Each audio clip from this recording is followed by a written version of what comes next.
আল্লাহর হাবিব বিশ্বনবী আরবী পয়গম্বর মুহাম্মদুর রাসূলুল্লাহ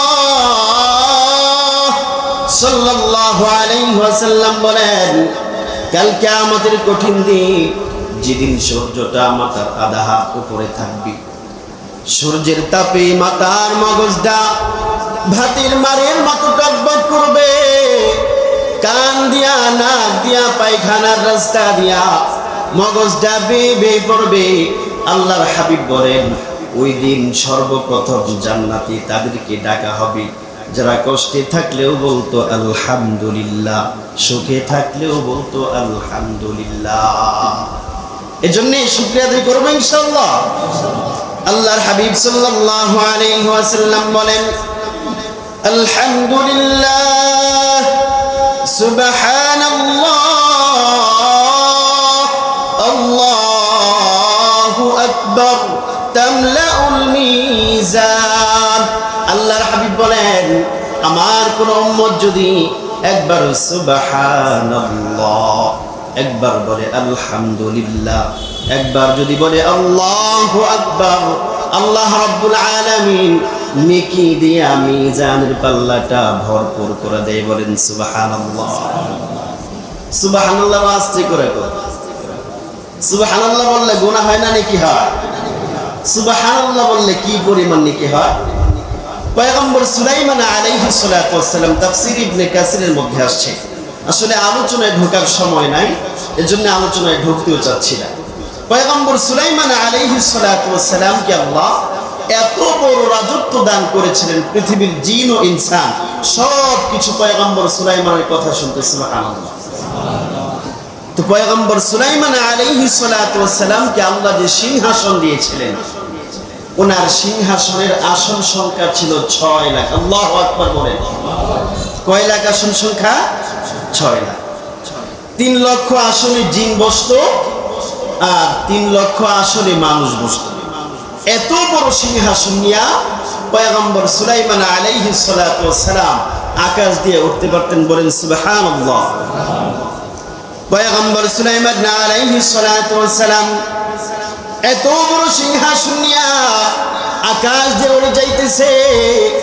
জমিন থেকে একজন কৃষক দেখে বলল সুবহানাল্লাহ, কতই না আশ্চর্যের ব্যাপার, এত বড় সিংহাসন নিয়া আকাশ দিয়ে উড়ে যায় কেমনে?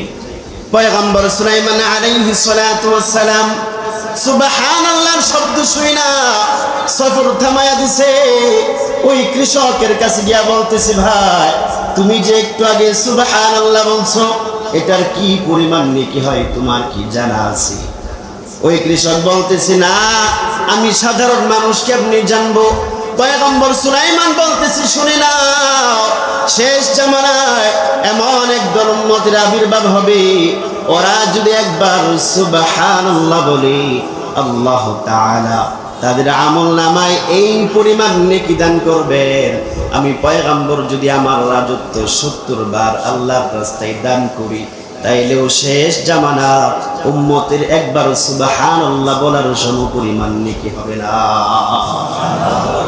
এজন্য বলবো তো ইনশাআল্লাহ মুহতারাম। এজন্য আল্লাহর হাবিব সাল্লাল্লাহু আলাইহি ওয়াসাল্লামের খাতিরে আল্লাহ রাব্বুল আলামিন আমাদের হায়াত কম দিয়েছেন, কিন্তু এমন কিছু আমল আমাদেরকে শিখিয়ে গিয়েছেন যেগুলো অল্প আমলও যদি করি আল্লাহ রাব্বুল আলামিন এগুলোর নেকি বহু গুণে বাড়িয়ে অন্যান্য উম্মতের আগে আপনাকে আমাকে জান্নাতের মালিক বানায় দিবেন।